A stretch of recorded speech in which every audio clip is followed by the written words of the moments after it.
do me a favour, press like on this video and press subscribe as well, and there's a little bell if you want to press that. I'll wait. Okay, let's go. I've never been described as lanky. I'm 5'7" if I'm lucky, and the heaviest I've ever weighed was 17.5 stone. So yeah.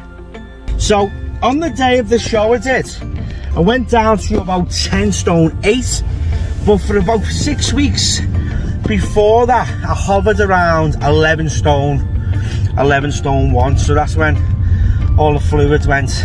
I was there. So I've just weighed myself now. I was 15 stone 11. So in order to do a show in August, it's a fucking tall order. And you'll have people who do men's physique or bodybuilding stuff and they'll go, he's joking, he's doing that, he's not gonna be able to do, or he's gonna have loose skin, or he's gonna have to do that, blah blah blah. I'm just using getting up on stage as an objective to lose weight. So I'm not a men's physique competitor, I'm just some fella who wants to lose weight and get into shape and use that as a so don't worry about me, I'm no threat. I'm sorry if I you know, what's the word, disrespectful to the sport, but there's a means to my whatever. Anyway, here's another thing. A couple of weeks ago when I did that video with Craig and I was doing the body shots, something happened to my wrist and it hasn't been the same since. So when we go back to the gym on the 12th, it's going to be interesting to see what exercises I can actually do. I presumed it sprained it. A few people said it sprained it, but it might well be a fucking fracture, so we'll see. But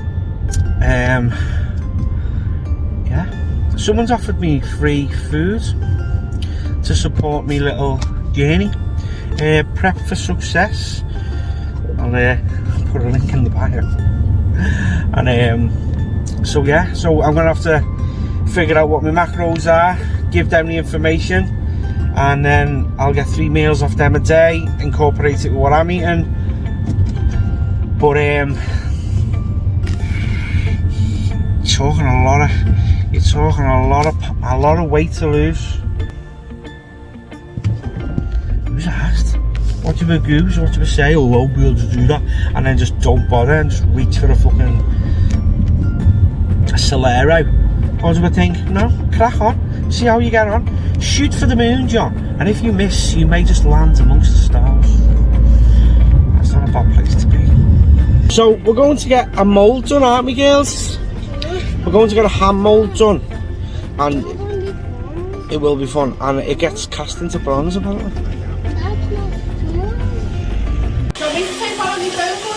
It's alright. So we're going to get our hand moulded like that, aren't we? I don't have my hands. I just want to randomly think. How was that, girls? Bad. Shall I hit You alright? I broke my wrist. And I'll send you I'll send you the video of opening it. Have you got an example, Angie, of what it's going to look like? Right, okay. Play some more. Right, yours are probably going to be a bit bigger than this. So what do you do with then? Do you paint that or do you just mould it again? So you're going to get something similar to this. Yeah. Then it gets sealed, and then we use wax. We don't use paint. Oh. And then it gets like mounted on a plinth, which is over here. Is that your arse, Ange? On a plinth. I wish. Well, that was a long drawn out affair. Oh, I hate it. It stinks. Well, there's nothing to hate, it's fine. We got invited by the Hope Street casting studio, and what they do like casts of body parts, and so what they've done, they put all our hands together. That's just inappropriate. Someone might want to cast another bum, or the boobs, or whatever else. So they're going to get in touch with me in a few weeks with this beautiful cast on a little plinth, and I will keep that as a memory forever. Which will be lovely, won't it, Emily? Yeah. So I'm going up that front channel. What are we on today? 99 days out, I think. Obviously at the start of the video I say 101 days out because the little video is 101, whatever.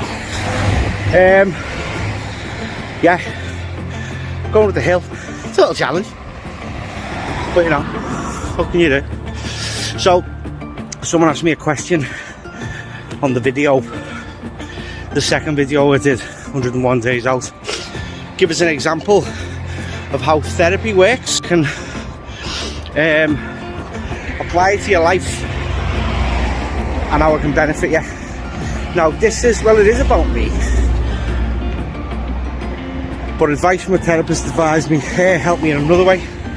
So my youngest daughter's called Daisy. So I told them I wanted to work on her self-esteem. I'm gonna be fucked.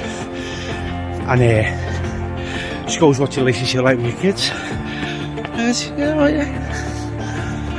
And I said to her, can we save that? Because I'm not here to talk about the kids, I'm here to talk about me. And she went, as I said, how's your relationship with your kids? I went, oh, okay. She said, Emily's a teenager. She's 12, she's just, yeah. Holly's fun. That's another story. And then we've got Daisy. I said, well, Daisy doesn't really, she's only 7, she doesn't interact with me that much. Like, she comes in, she'll go on the phone, and that's easier for me sometimes because I get overwhelmed. Sometimes when the kids come in, you go on the phone, leave them to her, but then time's passing by, and I'm thinking, you know, we used to go out all the time, but with the pandemic we stayed in, and we sort of got into that habit, hence why we're all fat as well. So anyway, I said, Daisy, I'm struggling with Daisy, she doesn't want to interact with me, she doesn't want to know. I said, funnily enough, but she did go to tell me she loved me the other day, and then she stopped herself, and I went, did you go to say you love me then? And the therapist went, and I went, what? She went, oh. And I was like, oh, what? She started getting a bit worried then. She said she resents you. And I said, why? I said, I don't know. And she said, what does she say to you, John? I said, she doesn't like coming to her dad's. And like, I don't really think much into it, you know what I mean? She's got to come. So I thought, okay. She said, well, ask her why. Because what's important to Daisy mightn't seem that important to us, but it's important to Daisy. So I'll go, okay. So I spend a lot of time with the kids. I go to the mums a lot and stuff. We're really good friends. So the first day I went in, I went, Daisy, you okay? Didn't want to know. On a tablet, going over to her, trying to engage, to ask this question, and didn't want to know. A few days later, tried again, same response, didn't want to know. Then the third time I tried, I said, what are you playing? Tried to engage with her, and she slowly, blah blah blah. So I said, what would make it better? What would make coming to your dad better? And she went, I'd want to be able to take my phone. And the only reason why she couldn't take her phone is because it was her mum's old phone, and her mum hadn't cleared all the stuff off her, but she's got tablets, she's got this, so it wasn't that important to us. And because you can understand, Denise didn't want me to go through all the stuff, which you wouldn't have, but you can, you know. Anyway, so go to her mum, explain. So Friday comes, and they come to ours, and Daisy's like, got a phone, and she went, I got my phone. I went, oh, did you? Yeah. Blah blah blah. She's like, yeah. And then what happened then?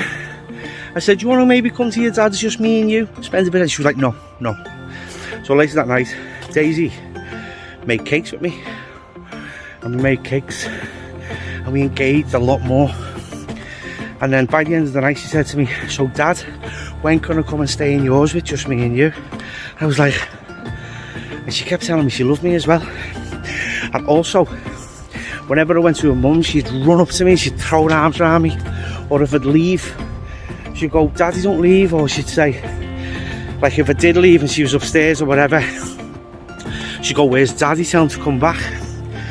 And our relationship changed, but I could have carried on just ignoring what was important to Daisy, because on the scale of things in the world, it's not that important, but it's important to her. So by doing that, I would have been repeating the cycle of what happened to me when I was a kid.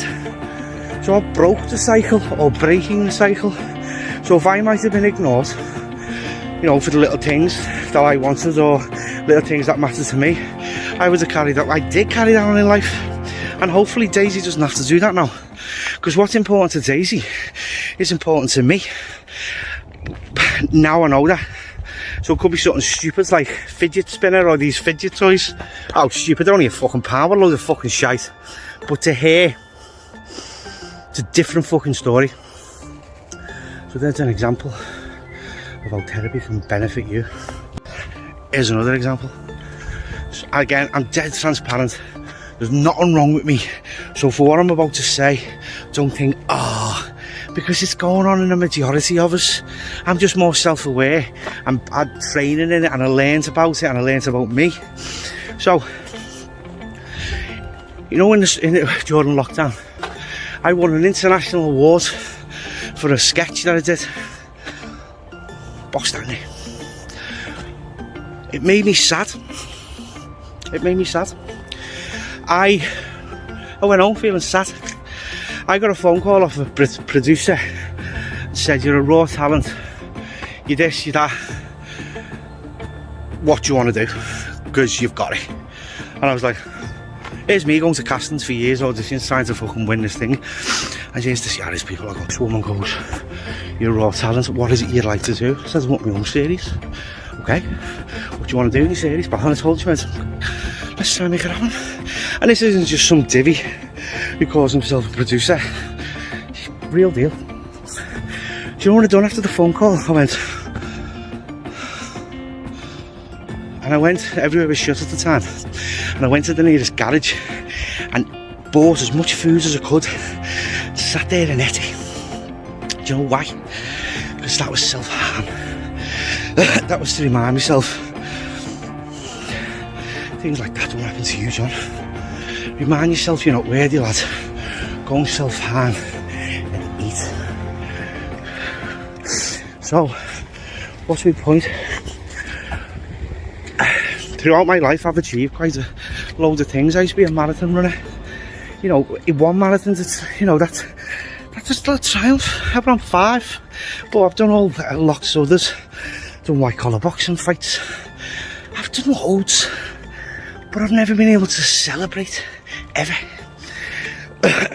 Because I haven't allowed myself to, because I'm not worthy. Now, the reason why I'm sad when I go home on my own, because regardless of what you say, and there's a few dickheads out there who might say you do it for attention, or you might do it for stuff, I don't. There's only 2 people in the world I seek approval from, and we all seek approval from someone. We all have a pot of gold, whether it's our parents, our partner, blah blah blah.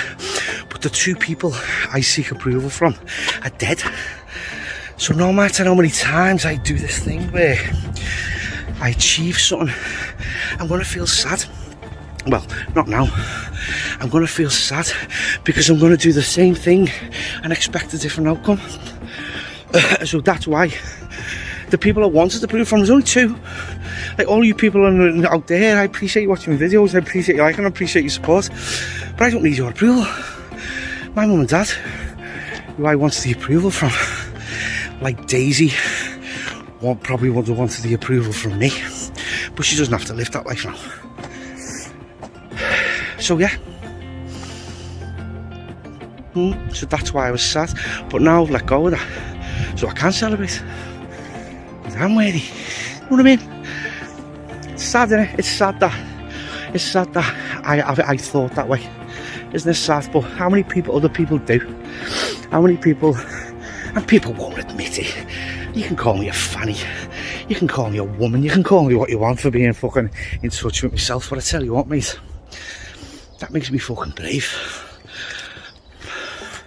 Men are brave. They don't suppress everything.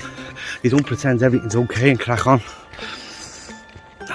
So imagine, again, therapy, this is what I've realised, and this was my whole point on this thing. I'm not going to really talk about therapy much after this, because I feel like it's all I fucking speak about. But she's done a questionnaire with me last week. She never does this. And they ask questions about me, what's important to me, how would I describe myself, blah blah blah. And there was two things. It says, describe yourself in 2 words, and I would not have been able to have done this 3 months ago. I'm telling you now. First one was, I said, I'm transparent, and I'm proud that I'm transparent, because again, if you're transparent, you've got nothing to hide, you've got nothing to hide, you've got nothing to fear. And if you've got nothing to fear, you've got nothing to worry about. And that's that. The second one, I sat back and thought about it, and I said something I never ever thought I'd say. And this goes back to me before saying I can't celebrate. I said to her, I said, this will blow your socks off, this show. She went, go on. I said, successful. She went, don't you mean you blew your socks off, John? And I got emotional then. And do you know why I got emotional? It was that one moment in my life that I give myself permission to be successful.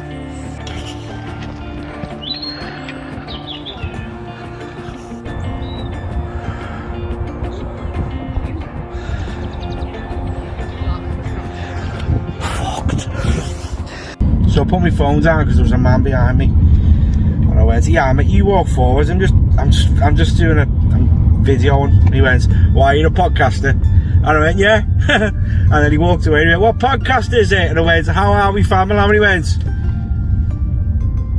you're Turkey teeth. And I was like, yeah. Anyway, I ended up walking up this hill with this fella, so I was grateful because he bombed it up and I bombed it up with him. But yeah, so I went home, had a lovely walk up the hill, sat up there as you've just seen, the lovely view. So yeah, there's my video for today. I hope you enjoyed it. Ta-da!